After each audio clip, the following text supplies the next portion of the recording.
flood management strategy. So who do we serve? So we provide these services to 1.1 million customers. You can see the map on the left outlines the area that we serve. It's 28 different municipalities in a 411 square mile area. So how does all that water get to us? Like 411 square miles is huge. So this is a map of, again, the area on the right.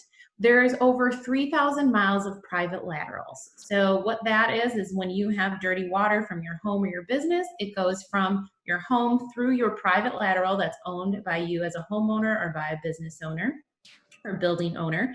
And that goes out to the pipes in the streets, which are owned by your municipality. And there's about 3,000 miles of those pipes as well.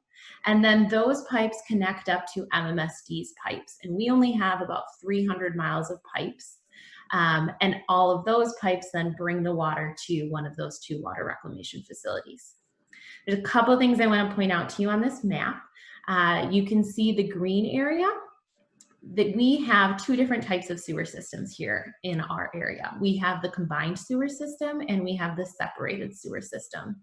So a combined sewer system means that all of that dirty water from your homes and businesses, as well as the water that's coming down and lands on your pavement to your streets and goes down your storm drains, that storm drain water and your household water mix and go to one of the 2 treatment plants to be cleaned and then released into Lake Michigan. Some of the benefits of that, especially in a highly urban area, is that all of that runoff and the storm water that picks up your oils from the streets and your cigarette butts, all of that gets filtered out as part of that process. In the white area that you'll see, this is a separated sewer system, which means that only the flow of dirty water from your homes and businesses is coming to the wastewater treatment plants. The water that falls onto your streets and goes down to your storm drains actually is released directly into Lake Michigan, or to the rivers and creeks, and eventually to Lake Michigan. The last thing I want to point out here is the purple. So the purple here is called the deep tunnel. And the deep tunnel is MMSD's largest pipe. It is 300 feet below ground, and all of our pipes are gravity operated. So when they come from your house to the municipality down to MMSD, that's just gravity. So we're going lower and lower as the water goes down. The deep tunnel can hold up to 521 gallons of storage. It's 28.5 miles long, and in some areas it's up to 32 feet in diameter. So this was put into place in 1994, and the reason for this was we were having a lot of overflow and basement backups. So basically when the pipes get overwhelmed in our area, that water has to go somewhere. And we either need to, it will back up into people's basements, which is a public health issue, and we don't want that to happen. So in those cases, then we release and have an overflow into Lake Michigan. So the deep tunnel is only used when we're having heavy rain to help store that excess water from that combined sewer area. So it has a place to hold until our wastewater treatment plants are able to actually clean the water and get back up to their daily limit. So as I mentioned, we have 2 water reclamation facilities, Jones Island, which is by the Hone Bridge, and South Shore, which is down by Oak Creek. And they, by the time you flush a toilet, it takes about 24 hours for that water to get to us, get cleaned, and released out to back out to Lake Michigan. And they can combined, they can treat about 300 million gallons of water a day. So MMSD has a 98.5% capture and clean rate. And what this means is, when I was talking about those overflows, we actually are able to capture and clean 98.5%. Nationally, the goal is 85%. So although we do have some problems and we are still working to make that better, which is some of our flood management, some of our environmental initiatives that I'll go into about now, there is always room for improvement, but we're actually doing fairly well. Okay, so today I'm going to talk about, as I mentioned before, we realize that we need to have stewards in the next generation to continue to have healthy waterways and to protect our drinking water source. So we've decided to invest a lot of our resources into education for students and for adults. So today I'm going to go through those. Some of them are not available right now due to COVID, but I do feel like it was important, since you're all here, to learn about them now, and at a later date, then maybe you can take advantage of them. And some of them do have virtual opportunities for your classroom this year. So I'm going to talk a little bit about tours that we provide, our environmental education initiative, professional development, and different classroom resources. So as I mentioned, we have 3 types of tours. We do the Central Lab, the Pelagos, the water reclamation, and we can also tailor different tours to your school if you do have green infrastructure or flood management processes. So I'm going to walk through each of these. So our Central Lab, so MMSD in our building in Walker's Point area, we have a lab. It runs 365 days a year, and we are sampling both samples from the affluent, the water, the cleaned water from the wastewater treatment, as well as different areas from our rivers and lakes to monitor the health. So we sample over 120,000 samples every year, and we have 25 employees that work in this area.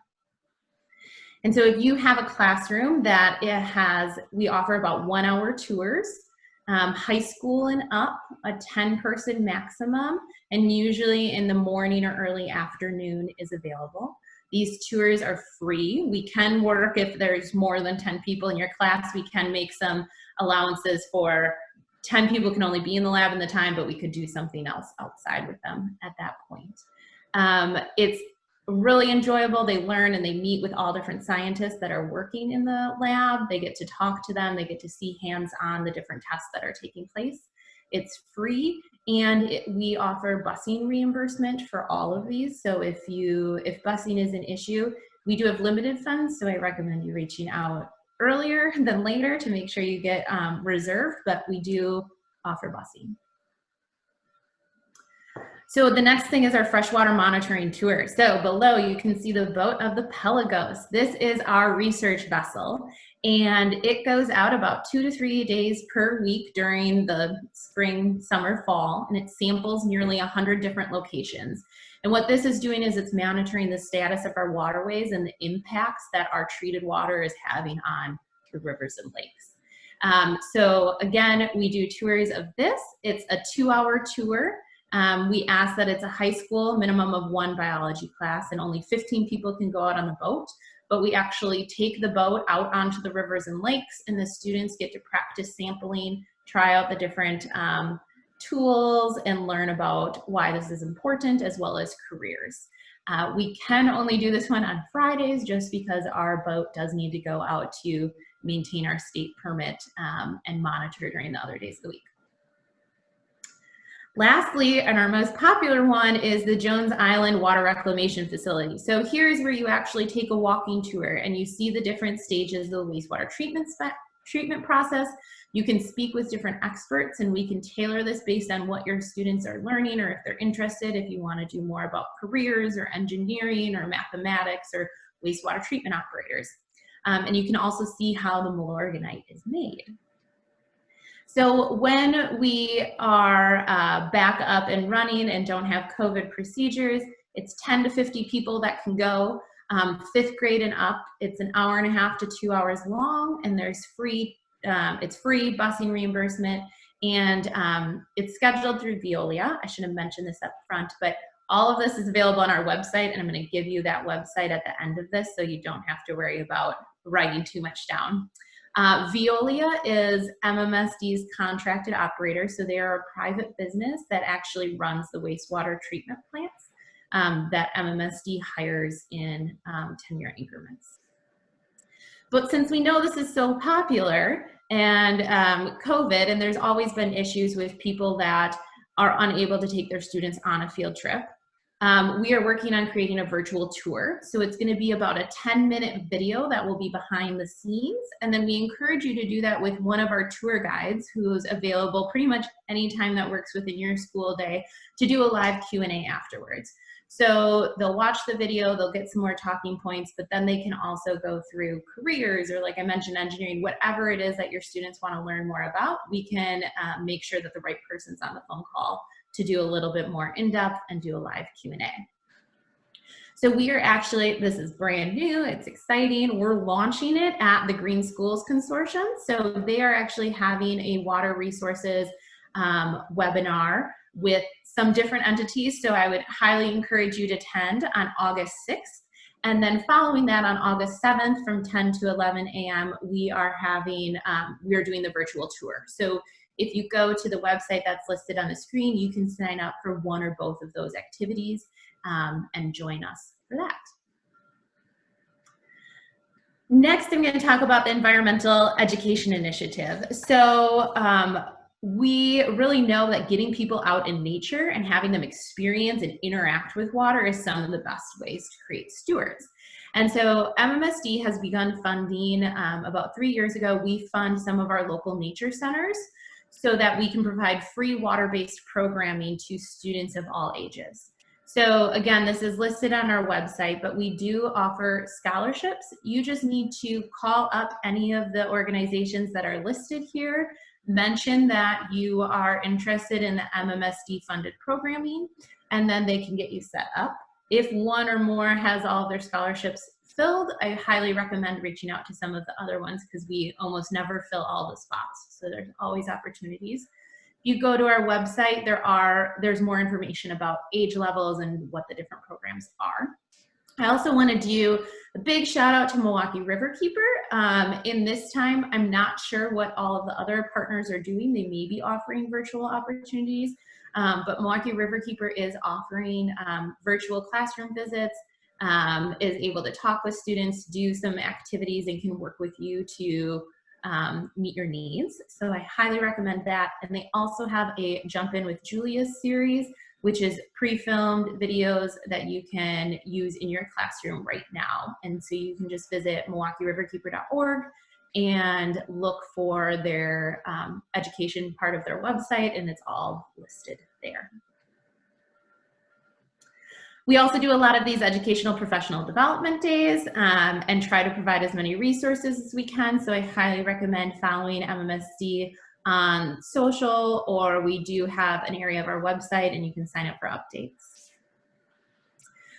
We do classroom presentations and events, and these can be virtual or in person. So when we did in-person events, we're willing to come to your back to school nights, to come into your classroom, whatever it may be. We have different hands-on activities, everything from a native root pull where students get to learn how long native roots are and why that benefits flood management, to the middle picture is one of our industrial wastewater monitors. He can come in, bring his industrial wastewater monitoring equipment, and students can see how that works.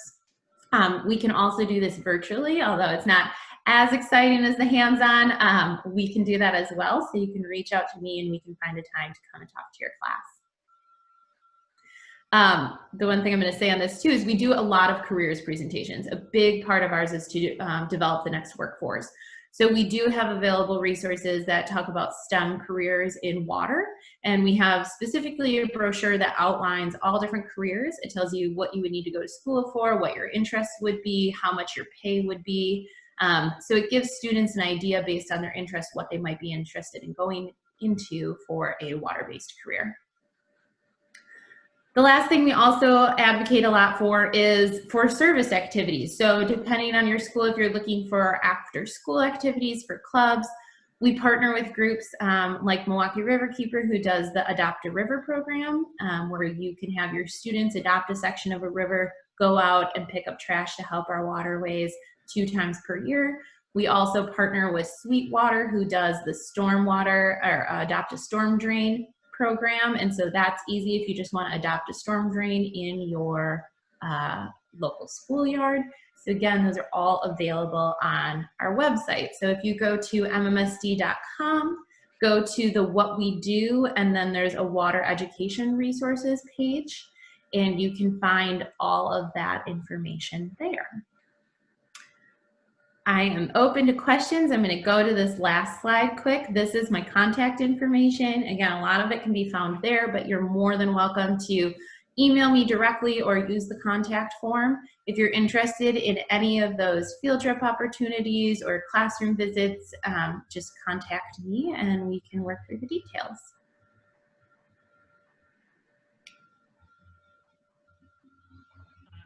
Thank you, Christina. That was really a great overview of MMSD and also all the programs and activities.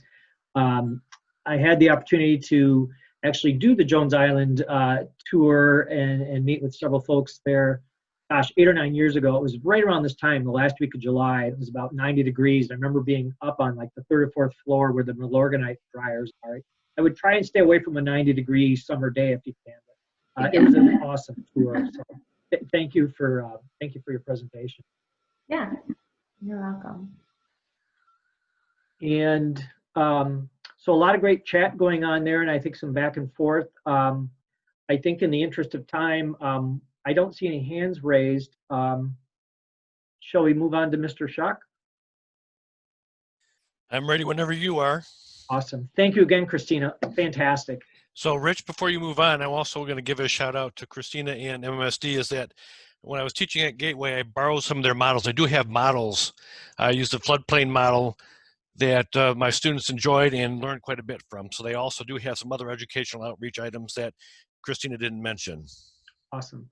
So formal introduction, Mike Schuck is former faculty and educator at Milwaukee School of Engineering and at Gateway Technical College.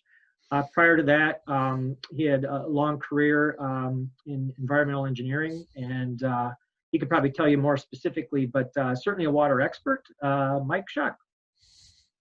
Okay, so I'm going to be new to using Zoom. So if I screw up, you all have to forgive me. So can you see my screen now? I should be, can you see okay? I should have a PowerPoint up. I do not. You do not. Double check. I hit the share.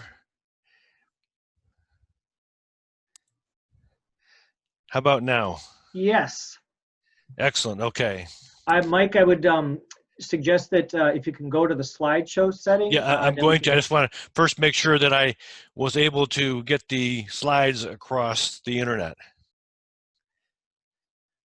So Rich alluded to a little bit of my background is that last August I retired from teaching at Gateway Technical College. I was the freshwater resources person over there in the civil engineering program. We did a lot of outreach. I now am part-time faculty at Milwaukee School of Engineering. So I'm going to be presenting today is an assignment I gave to my students. Now you see it says Geographic Information Systems, GIS. I don't know how many of you are familiar with GIS or not. This is something that I taught while I was at Gateway. This last semester at MSOE, I had an opportunity to revive their GIS. They had not had that for a while, but I looked at what my students were interested in. A lot of them were interested in water-related careers, and I said, could we do something that's water-related? Because Geographic Information Systems is basically you have a map and you can overlay metadata on top of it so that you can get additional information, additional insights. So I'm going to be going into an assignment that I gave to my students at their request. This is one of their final assignments once they got used to working with GIS. Now, what happened is that Esri, who provides the GIS program, if you want to buy the program that we use, it would cost you quite a fair amount. It's $500 for 50 licenses for ArcGIS Pro, which is what we used. There is a free online version, which I'm going to show you. It's not going to be quite like what I show you that I have had my students do, but you can do a lot of the similar type of things. So the next few slides are going to allow you to be able to get a free account and do a lot of what I've talked about. Now, I've mentioned I retired. I've also moved from Milwaukee area out to Madison, but I still do a fair amount of outreach. I work with my church on some STEM education they do, work with other folks on that. So I know that Rich has got my contact information. If you think that you Yeah. might benefit from my helping out, just contact Rich and reach out to me. So with a free online account, this is how you would get it, and this is what I'm going to be showing a part of. This is going to be kind of a free format type of style. I'm just going into some that I put together on using ArcGIS Online. I had my students also utilize this, but this is just, if you go to the web page, this is what you'll see first, and you create a public account using ArcGIS login, and you can create the account it shows. And then if you move on to the next, this has a hot link to it. So this page, you can just click on the title over here and it'll bring you to this page. Next thing you'll see is you create an account over here. Now you don't want a organization URL. Organization, like for Milwaukee School of Engineering, is that I have the ability to do several things that are not available on the free account. So you want to just get one for yourself. And that's where you're going to click down here is create an account. You'll see this, you'll create a username and password. Don't worry about the folks at Esri, who is the sales organization that sends, that provides the GIS. If you give them your username and password, I've had an account with them for about 15 years now. They've never come bothering me outside of the context of me using their service. And once you do that, you sign up for your free trial. You know, they've got a bunch of other accounts available. What you want to do is create a public account, and a public account allows you the maps. I'm going to share some of what I've done in the past. And then down here, once you've created a public account, it says, you'll get this email back and you have 24 hours just to activate it, and then you'll have a GIS account. Now, GIS account allows you to do several things, and there's some neat things that Esri provides that are links. So over here, I just took a screenshot after I signed up, and you get to this portion on the web page. If you scroll down, they have where other folks have already put up maps that you can go ahead and link to and utilize. They've got Watson Media and Weather World Imagery. They've got imagery with metadata, a bunch of other things over here. And if you scroll down, there's several other links that you can make yourself have available other items that people have done. So what I'm going to talk about and entertain some questions afterwards is the students that I was teaching at Milwaukee School of Engineering this past semester ranged anywhere from sophomores all the way up to seniors, and some people who are in their graduate degree taking GIS because they were interested in it. But as I mentioned, they were interested in something that related to water. Hold on. You have to wait. Okay, I just heard you hold on here as I got a little bit of feedback. All right, well, I'm going to continue on, but I said, let's look at Lake Michigan. And I said, I know the folks at the City of Racine who provide the drinking water. And they have an organization that goes along the western shore of Lake Michigan, that they have contacts with all the water treatment facilities. And so I reached out to them and said, can you provide me with some information on how much water you remove from Lake Michigan each year for the past decade, as well as the coordinates that you have. So I put in a mapping context to this, and we'll go into what the project was, but this is what my students did. So I gave them an overview of what I wanted to have done, and then I provided data. I wanted a real world example where they could take some raw data that I got from the water treatment facilities along the western shore of Lake Michigan, and then produce some maps. So this is my example. And I said, here's Lake Michigan. It has a surface area of 22,300 square miles.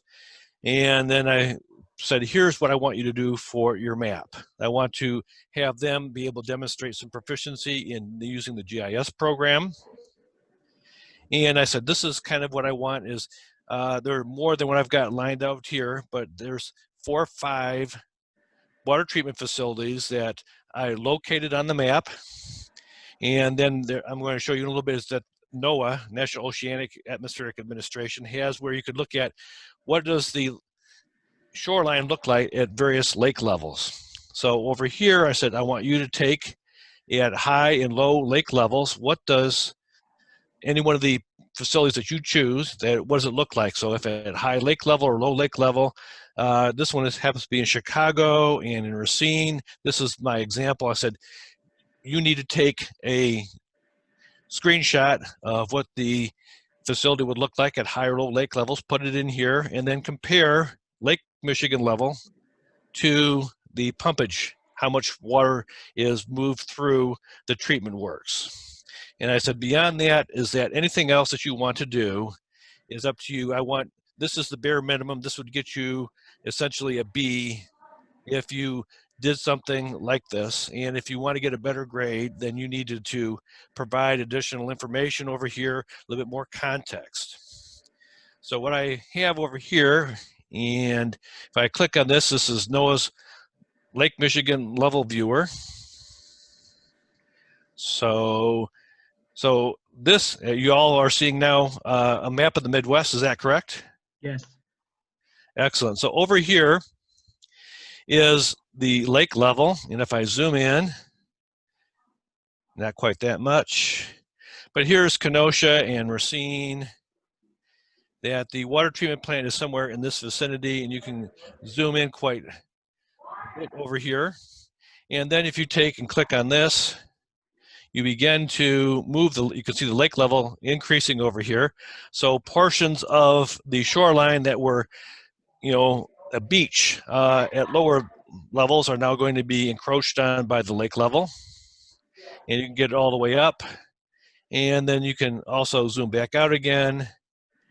And you can see as the lake level lowers that now we have some additional shoreline, some additional beach showing up.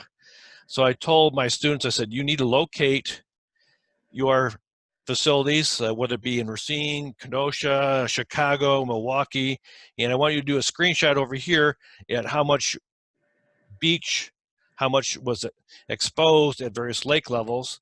I wanted them to be able to compare what the pumpage levels might do to the lake level. Without my students knowing about it, I already knew that no matter how much a treatment plant would pump out, Lake Michigan has so much water in it that their influence is minuscule. But this is exercise in them being able to utilize a variety of other information sources, this being one of them, as well as information that the treatment works provided. So if I go back to my PowerPoint here,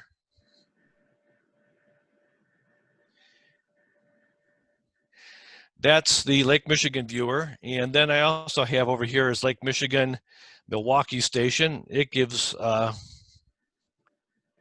water levels. If it comes up, there we go. So I gave them this background information. I said, you need to work with the information I provided and come up with a map that standalone provides the information that somebody would need in order to understand, well, do treatment plants have any influence on the lake level? And I have other information over here. I have on a Google Drive, I put up the data that I got from the treatment plants. I put up some other information over here and how to georeferencing is where you can take a photo and match it up to the background over here. So you see that this one over here, they have, if you follow the rectangle I'm outlining over here, they matched it up with the map, this screenshot that they had. That's what georeferencing is, and then creating charts. So they were able to create these charts in the GIS program comparing water levels. And what I will also ran across, I thought was kind of neat, as an aside over here, is that they have, through ArcGIS, is that they have paper cut lakes. Now, if you've gone to some facilities along the lakeshore, they have these out of wood that they've made. But this one is just made out of, actually, with the GIS program, it looks like a wood cutout. So this is actually what you can do with the program. I just thought that was kind of cool, that with the GIS program, you can actually make a bathymetric model of the Great Lakes.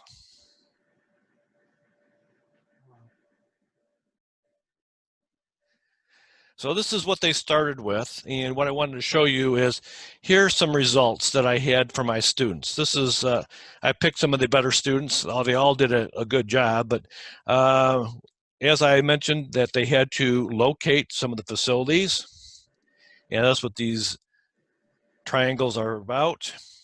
They needed to put in a screenshot of what the lake level, what impact it had on the shoreline at high and low lake level. So over here you can see that this one is for Chicago's Sawyer wastewater treatment plant. That with the low lake levels, there's quite a bit more shoreline exposed. They also chose over here is to do Sheboygan's and doing some graph of what the pumpage level was. So that was what the information they had to present. They also have over here is the change in lake levels, and they came to realize that over the course of the project is that the pumpage from treatment plants is very minuscule in comparison to the lake level. And this is what another student did, and what I tried to encourage them was to give a little bit more of a summary of what was going on, but they took and outlined the shoreline of Lake Michigan, located the facilities, did the shoreline that would be exposed at high and low lake levels. So I thought these were kind of neat ones. Now, I did this for water treatment plants. You can do things beyond that, because I looked at, well, with wastewater treatment plants, you could look at pollution, how far out you can model plumes that come out into the lake. You could do a variety of other things. So what I have over here, just at the end, is ArcGIS Desktop and ArcGIS Pro are what you would have to purchase from Esri for several $100s for enough licenses for maybe 50 students. ArcGIS Online over here is what's free for you. So if I click on this, now this is, you can share your maps with other folks as long as you make them public. And here's a link. So this is one that my students did.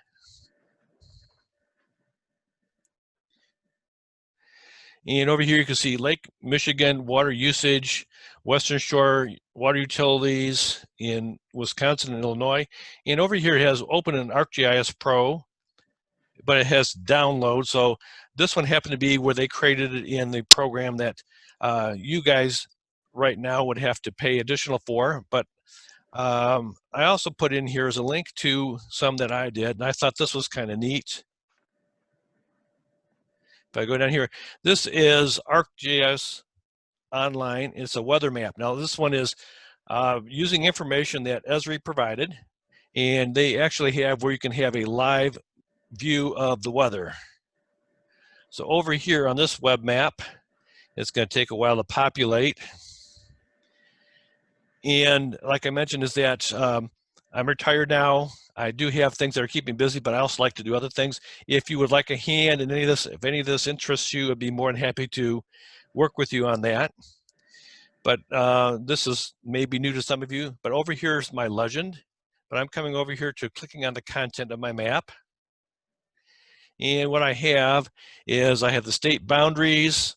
I have the barometric pressure. I've got base map over here, but if I want to see what the counties look like, so I can click on this one. This makes this link active. Now I have counties, and I have current weather from buoys out in the ocean. I can look at precipitation.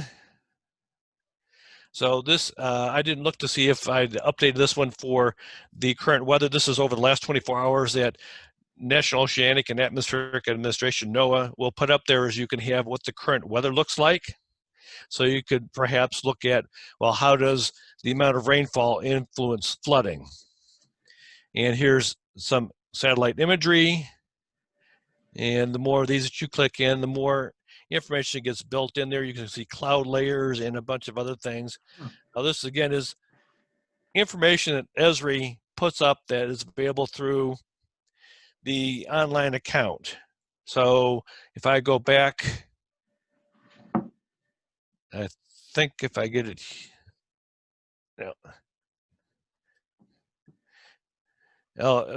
The view I have over here is blocking, but over on, if I went to my page that I have for ArcGIS Online, is that I have a variety of maps that I put up there. It would give you that. I could open this up in GIS Pro, I could open it up in GIS Online, which is what you're seeing right now. But what I wanted to show you was that there is quite a bit of interest in geographic information systems, that a lot of firms are now using GIS for surveying.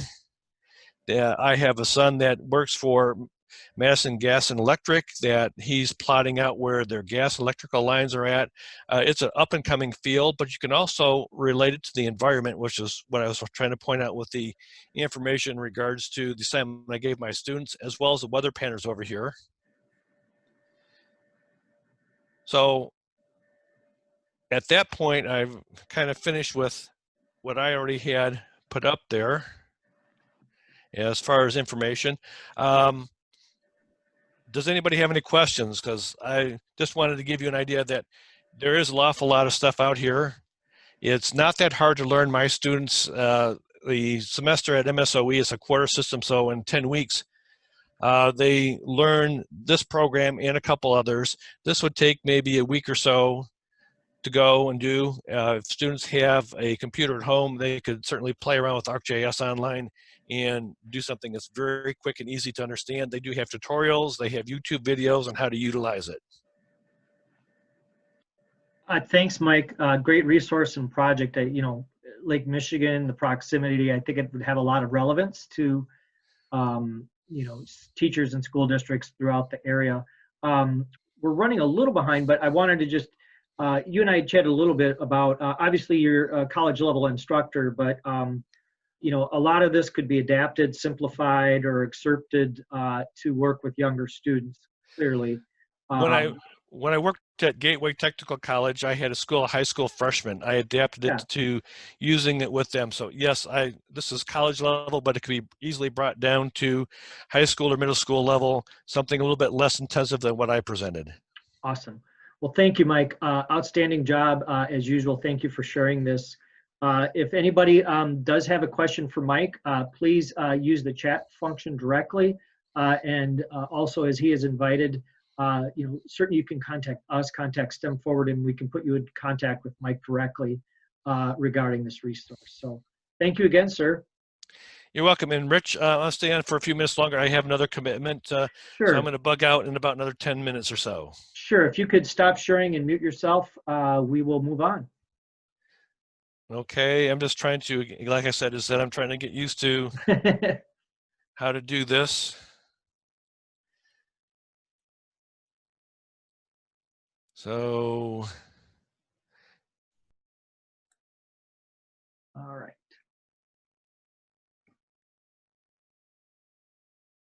If you go into screen share, you should see an icon for stop sharing. Awesome. Thank you. Okay, well, thank you, everybody. Onward we go. At this point, it's my pleasure to introduce Kathy Bates. Kathy is faculty at MATC and has been a presenter sporadically at some of these sessions in the past.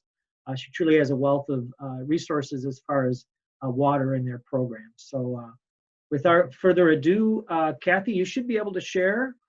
Okay. If you click on share screen in your presentation. Yeah. That probably wasn't it, right? It takes a minute or two. Yeah. Actually, I have it on Google Slides. Ah.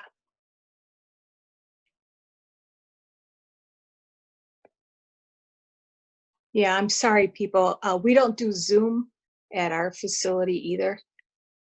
Oh, can you see that? Give us 1 minute.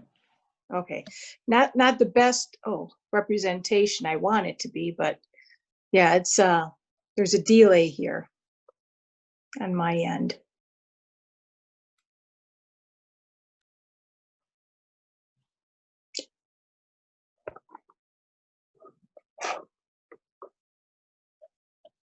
All right, any chance you can see that? Or are we still in the not seeing things? We're still in gallery view. I'm sorry? Let me just double check here. Yeah, I'm working off of an iPad, so maybe some of the features, unfortunately, I know how to, do the shared content. And, Kathy, would you like, we can go from my deck if you'd like. yes, that would be Okay. great. That would be great. Sorry about that. No problem. All right, so you're up. Okay, or I'm up. Yay. Okay, now So do I if you have just want to give me control? one of these, and I'll, give me a wave, and I'll advance it as you'd like. Okay, all right, sounds like a plan. Okay, so anyways, environmental health, water quality technology program, associate applied science degree, Milwaukee Area Technical College. We've been doing it for over 50 years.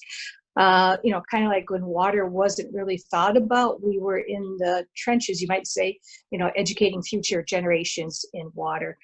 Next, please. Your instructors, next. And yeah, all three of us are still there. Something about our program, people get inspired by doing something for the environment, for water, air, food. And it was interesting. We've had a few multi-generations of students. For instance, one was a student way back in the early 70s or so, and then their daughter also got into the program. And we've had brothers and sisters and fathers and whatever, sons or daughters at the same time as well. So we have all ages in our program, those that are interested. Next slide, please. Clean air, next. Clean water, next. Our program is about air, water, food, environmental health, the environment. What's really neat is because it's not less exactly one focus. It's more like being a kid in the candy store. You can have your variety. Or we could go with ice cream, being that it's summer, like a Baskin Robbins, 31 flavors and more, depending. So we're about food safety as well. And one of the neat things too about our program is we're providing essential workers. And these jobs are boots on the ground that many of them cannot be outsourced because they need those bodies right there at those, at the work hour times to do the kind of work. And I don't think, drones can take over many of those tasks either. So, although those will be incorporated in the future for some jobs, but at the moment, you still need actual live individuals doing the job. Thank you. Next slide.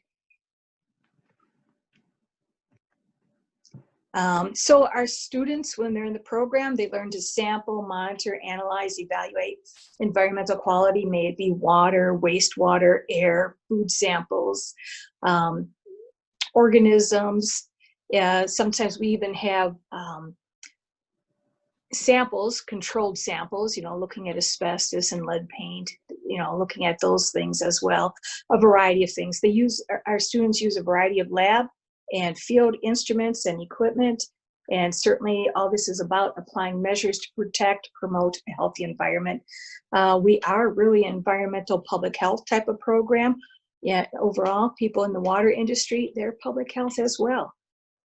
Thank you. Next slide.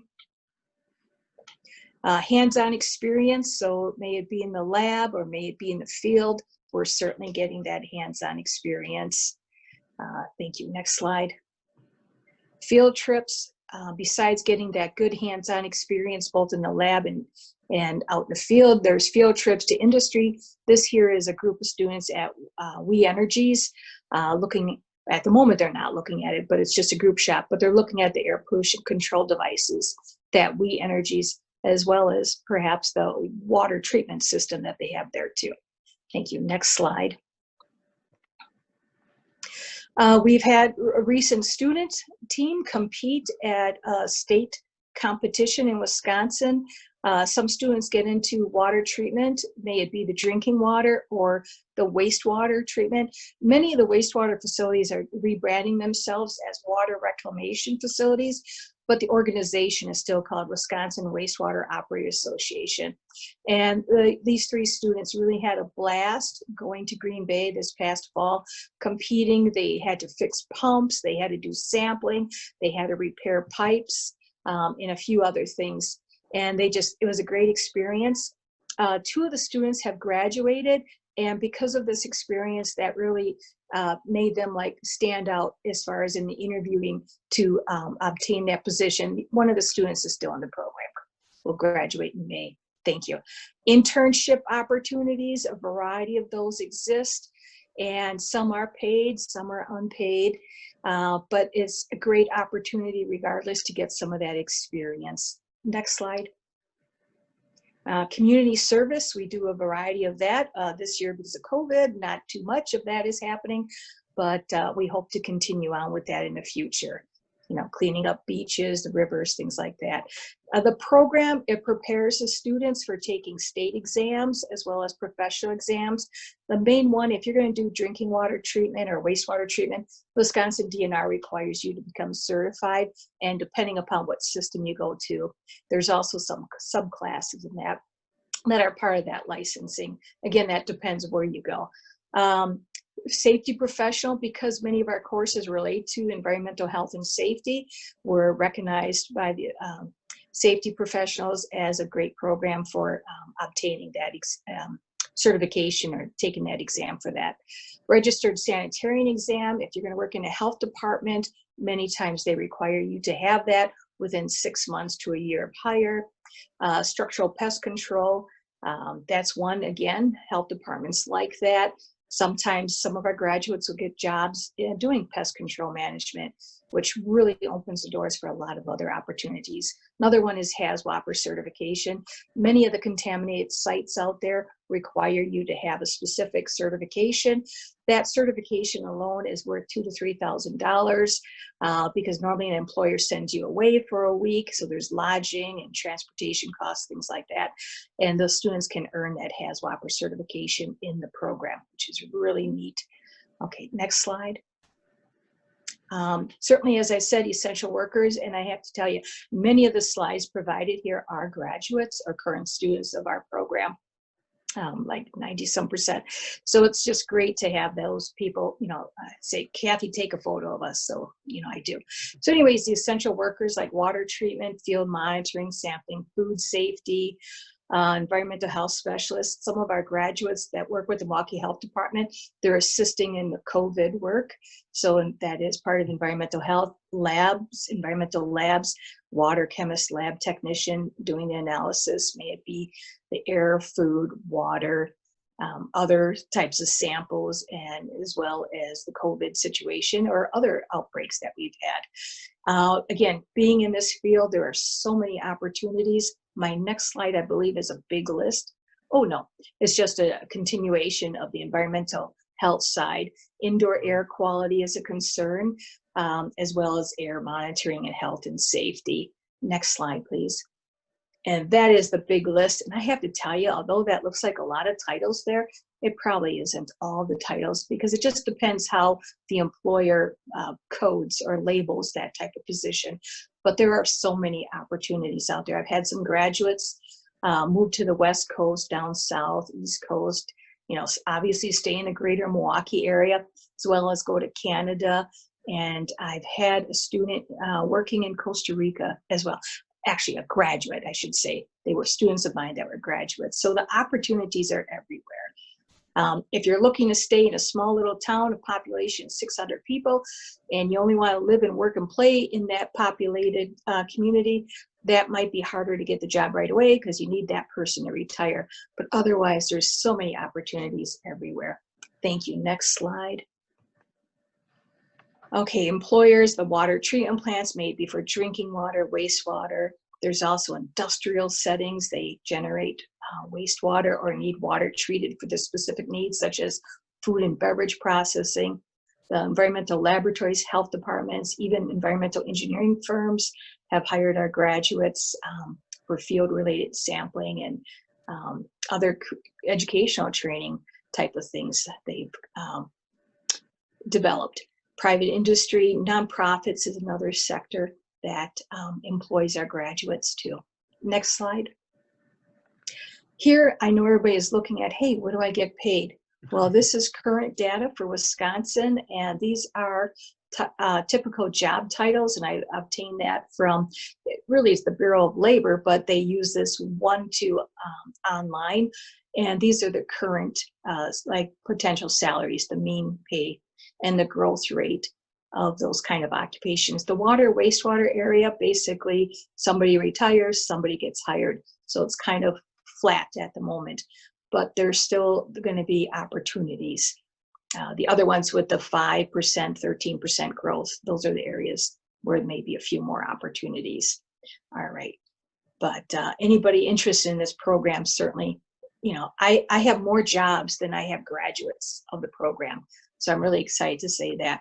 Now, I know some of you might be high school teachers in the group, and you're wondering what should your students take? Well, if they could take algebra, that would be great, and perhaps geometry. As far as science related, taking biology or chemistry or environmental science. The math is important, you know, algebra is really great. Now, if they didn't have a science class, that's okay. Many students come to us, they haven't had science or they can't remember their science class or so, but they've had great success in the program because they're so interested in helping the environment, public health. They're interested in water and food and air, all those things. Sometimes those are the jobs that we really don't learn as much about because we kind of might take those for granted, or we may not know anybody that's in those fields.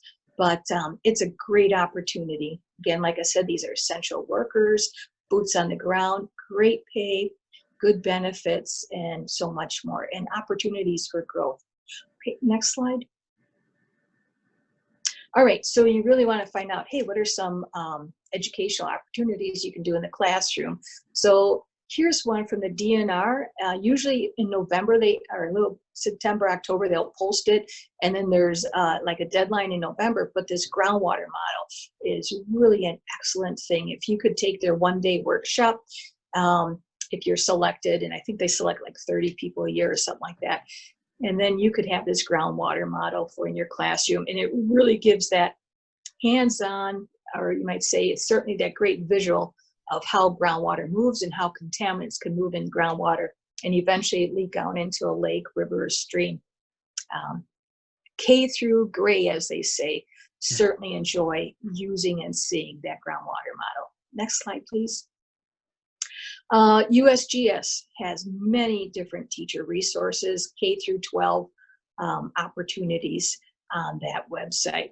And certainly my PowerPoint presentation is available to anybody that wants it. On the last few pages of the presentation, I have the links to some of these resources. Next one. EPA also wants to get in on it as far as giving groundwater and drinking water activities and that for students and teachers.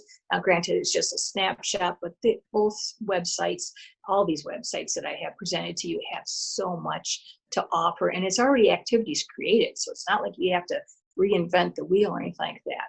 You might want to tweak it for your needs, but otherwise, they're really fun. Okay, next slide.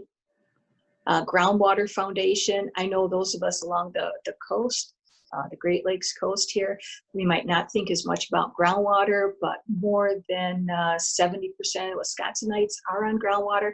So it's a great feature as well to focus on groundwater. Again, many different resources. Here's another one, the Project Wet Water Education Today. There's a variety of resources, and I've actually played a couple of games last night. It was kind of fun. If you like memory games or other type of things, you know, fun activities that can be there. Okay, next slide. Here, this is a really great one for those that might want to explain what happens after you flush the toilet. The water goes through those sewer pipes to the wastewater treatment plant. Oh, sorry, wrong system. Drinking water. So anyways, the drinking water system, removing it from the lake or river or stream, how it's treated, and how it gets to your tap. So this is great. You click on through there, and then you can click the different links, and you can see exactly what they're doing. I mean, there'll be a pop-up telling you the steps of the process, but each step has a pop-up, and that's really nice. So it's not like you're looking at this big diagram. You get to actually walk through. It's numbered and labeled and everything. That's great. Next one, please. And here out of Texas A&M University, another listing of activities that are already created that you can bring into your classroom, or just tweak as need be for those water education days. Next slide. Water wisdom, you know, just one of the things I clipped out of one of the sites, you know, like, hey, have a nice visual, you know, use a hose nozzle and turn off the water while you wash your car or bike, and you save this much water. So you, oh, the answers are not here. So, okay, but anyways, this is posted in one of my links. So, okay, next slide.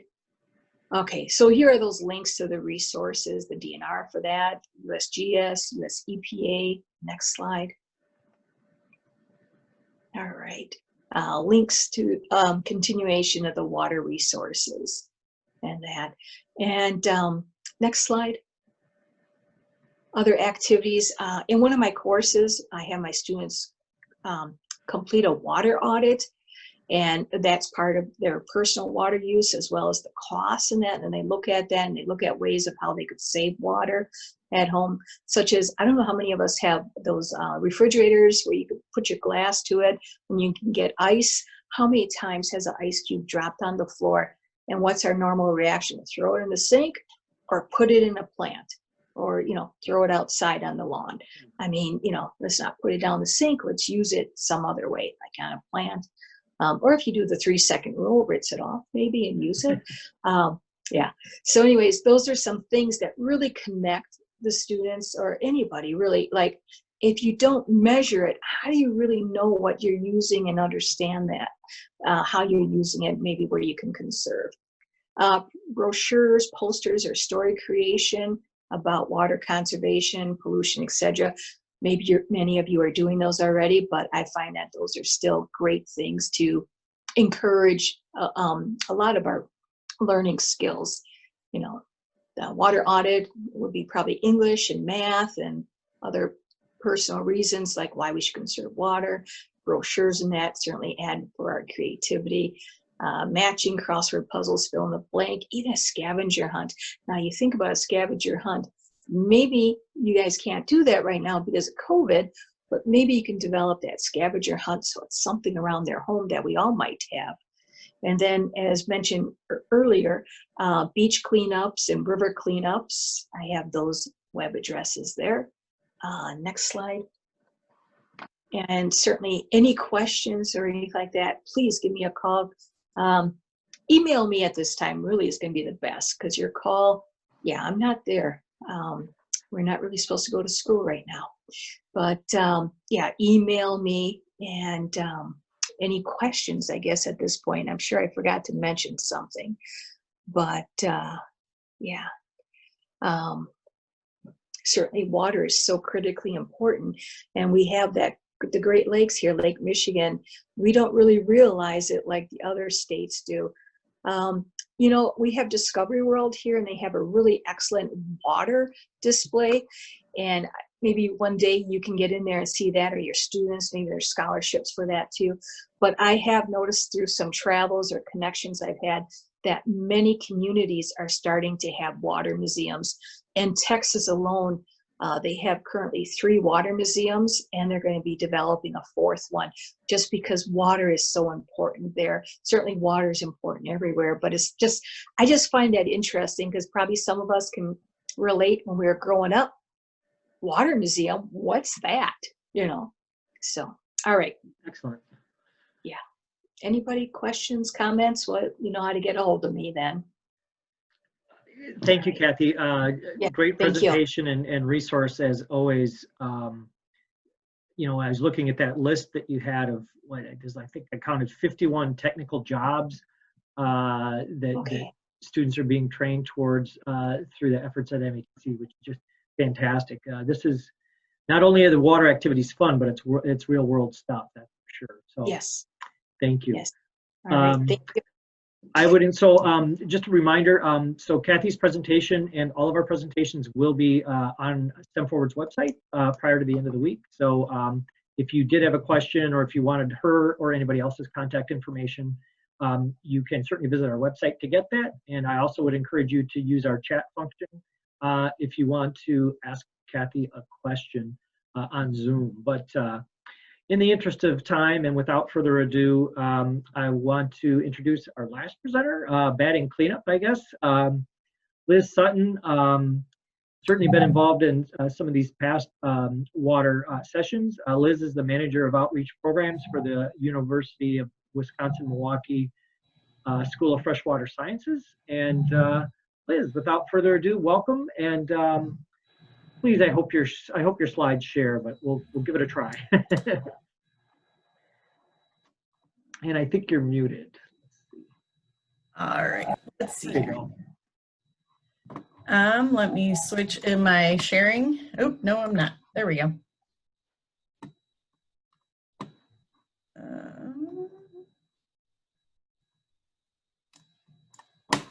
Perfect.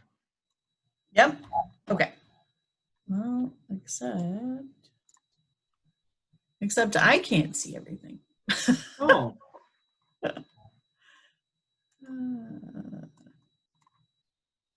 All right. So, as Rich mentioned, you can see my video and everything, right? My presentation? We can. If you can optimize it for slideshow, I think it would be. How did it already started that? Sorry about that. Here we go.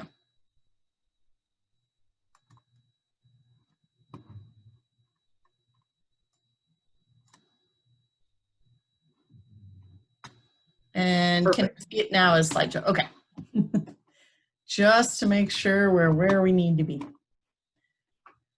All right, so as Rich mentioned, I am the manager of outreach for the School of Freshwater Sciences. The school, we're located right in the harbor, and that sets us up as an oceanographic style research institute. So across the Great Lakes, there are a number of research organizations, and we are the largest academic water research institute directly on Lake Michigan. So you can see us there. We're right across from Jones Island, and all the things that are going on in the harbor. So many people kind of think we started really recently as with the School of Freshwater Sciences, but we've really been working in water research for over 50 years. In the 60s, we began as the Center for Great Lakes Studies, stemming out of some of the programs on the main campus. And then we've added things and moved on with some different name changes and those types of things. But our researchers have really been very focused on Great Lakes research, and it's brought us some connections across the country. And in 2009 is when we officially became the School of Freshwater Sciences. And that allowed us an opportunity to see, to really connect with our students, and it made us the first graduate school in the country dedicated to freshwater sciences, with, of course, the goal of really training that next generation of water scientists and leaders.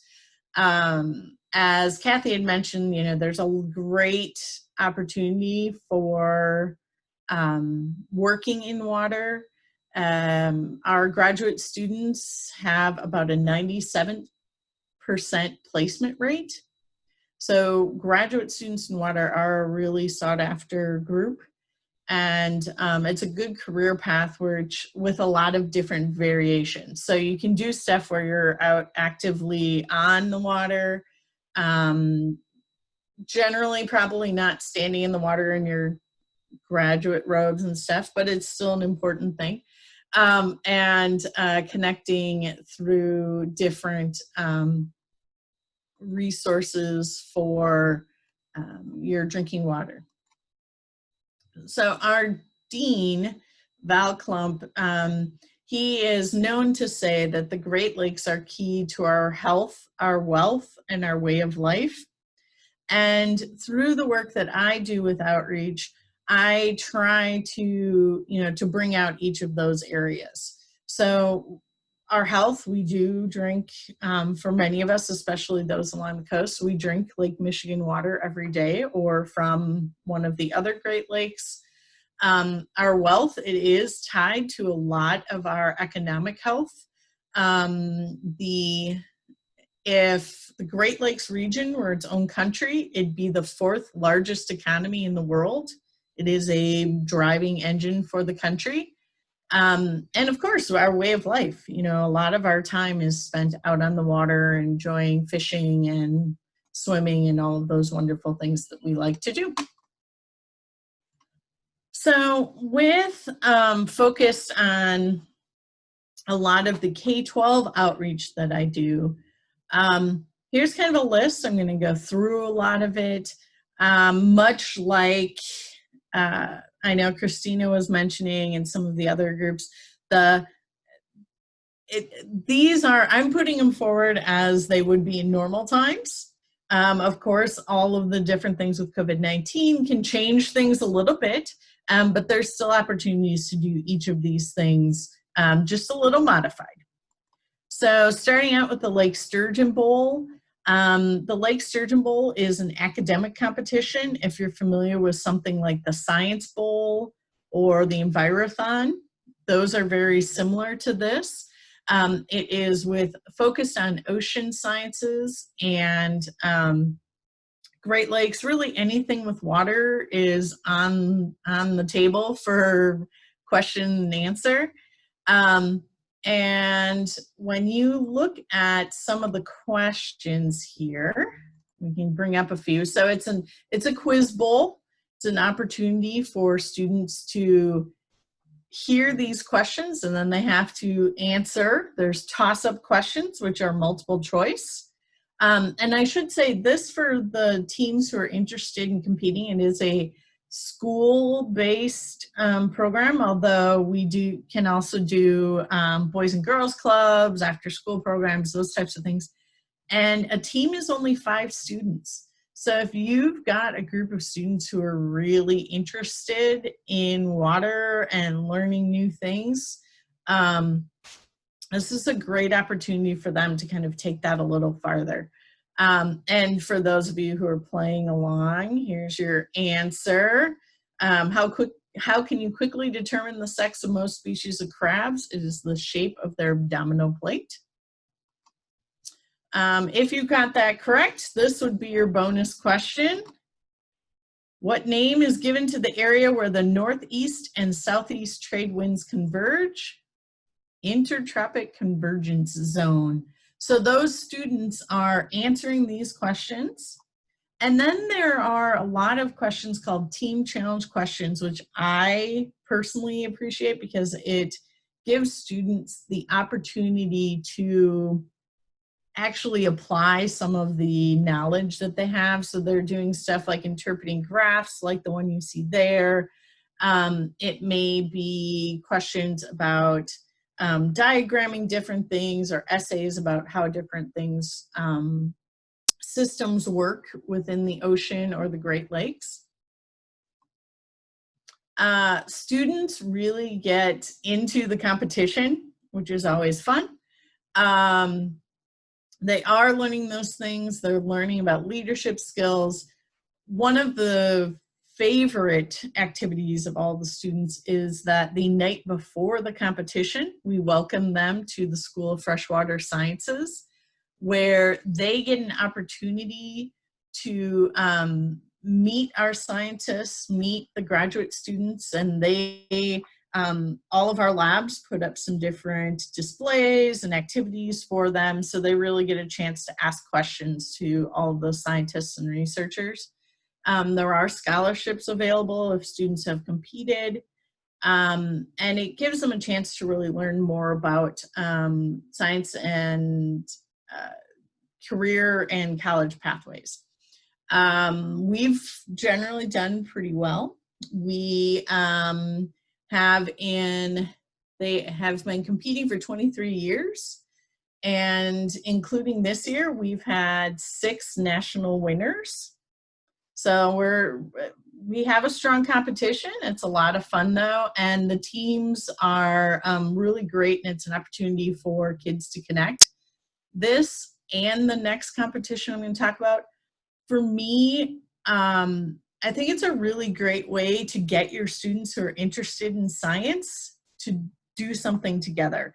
You know, a lot of our schools have music programs and athletics, which are all really great.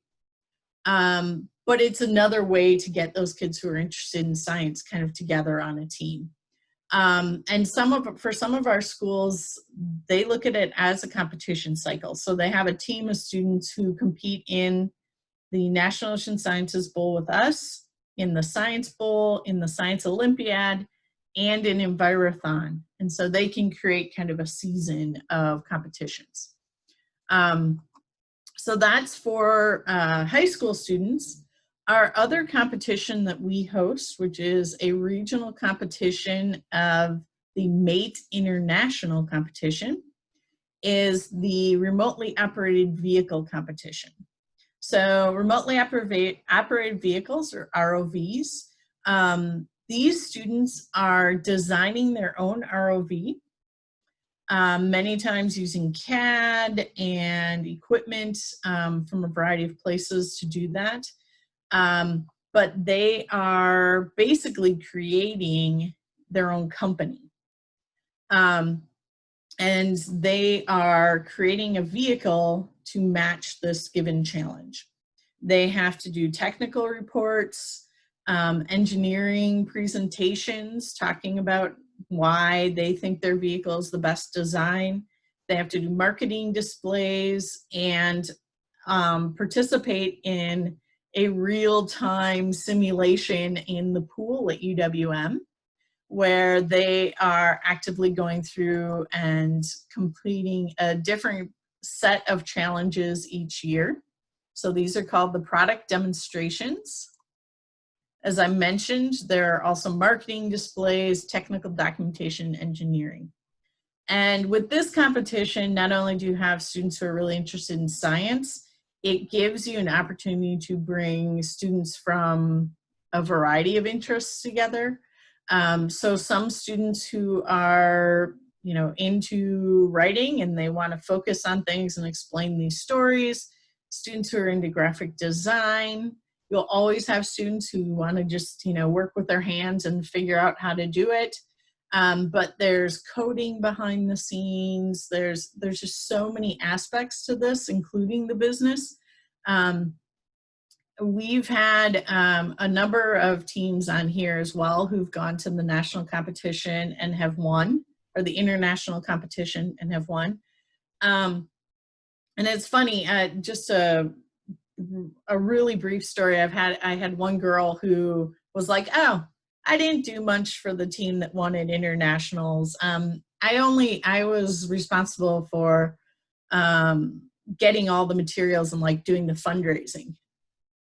And I went, are you kidding me? You're like the whole reason why they had a vehicle to put in the water. So it can give them that confidence in a way of every little piece is really helpful. So this is some of the teams who are working. And parents, students, and teachers all find a lot of value in this competition. We do some professional development for teachers. kind of depends on our abilities with grants and those types of things. But we've done a lot with getting teachers directly with on Lake Michigan. These guys were all going out in waders, exploring the lake. Some of them had never been in waders or in Lake Michigan before, so they enjoyed that, and it really changed a lot of things they're doing. We have a program called the UWM Water Ambassadors. This is our graduate students coming out to meet with your students. And this we are doing virtually as well, but getting a chance for them to hear some of the information from the students who are actually doing the research and working on it. So those are our water ambassadors. As I said, we do classroom visits with them. I can also go and come do these types of things virtually as well. Outdoor experiences, of course, that's a little harder right now, but we are setting up so that during a site group of dates, we would be able to meet you on the shore of Lake Michigan. And we take your students through a group of like 5 stations where they get to explore hands-on activities and really get connected to the lake. We've found that only that there are about 40% of the students in this area who have never been to Lake Michigan, so that's kind of a key thing to connect them. We do have some facility tours. We get asked this fairly often. We keep those to high school students who are really interested in what's going on or older. It is very interesting, but it's also very content-based, so that can be challenging for younger students. I just want to bring up a couple resources. I know there's been a lot of really great talks about different things. The one I had an opportunity to go with, nautiluslive.org. When they start up their season, because it's been, shortened with things, but this is a research vessel that goes out into the ocean and regularly is, you get to sit behind the scenes essentially, and they live broadcast everything that's going on in the ship. Your students can ask questions. You can do live connections between them and your students. It's really kind of a great opportunity to connect behind the scenes with them. But I'll also say, going back just a second, the nautiluslive.org also has a huge list of resources for teachers. Lots of great lesson plans, lots of great activities that way that you can connect as well. Wisconsin has a state inquiry experience right now focused on water, and a wide variety of activities that they can do, or that you can do, connecting. It's a good resource for learning about more of the activities, so I'd encourage you to go there. To DPI and just kind of search for science, and you'll kind of find both of these with activities. And then the Center for Great Lakes Literacy has a wealth as well. Right now they are doing some workshops on how to include more and more activities virtually. But in general, there's a lot of great resources through their information as well. So that's really brief, because I know I was pulling kind of close to time. So I'll be sharing this with Rich, and you guys can certainly ask questions, but that kind of gets us through things pretty, a kind of general over. We're always open to doing a lot of different things though. Awesome. Thank you, Liz, for your presentation. We're so fortunate to have the School of Freshwater Sciences here in Milwaukee and all these fantastic programs. We appreciate you sharing. You have to check out that that live Nautilus dive. That looks really cool among a lot of the other stuff. So excellent. So just to wrap up, thank you again to all of our presenters. Liz, Kathy, Mike, and Christina. We're just slightly over 1 o'clock, but I'm conscious anything over an hour and a half Zoom call seems to be pretty long by today's standards, is what I'm learning. So we do thank everybody for your attention, and we want you to be able to get on with your day. But just one last reminder, all of the presentations and contact information will be available on the STEM Forward website later this week. While you're there, I would encourage you also to sign up for our newsletter and social media as far as what's going on in STEM in southeastern Wisconsin also. But, thank you again, everybody, for attending. We hope to do more sessions around similar topics in the future. And have a great afternoon. Stay safe.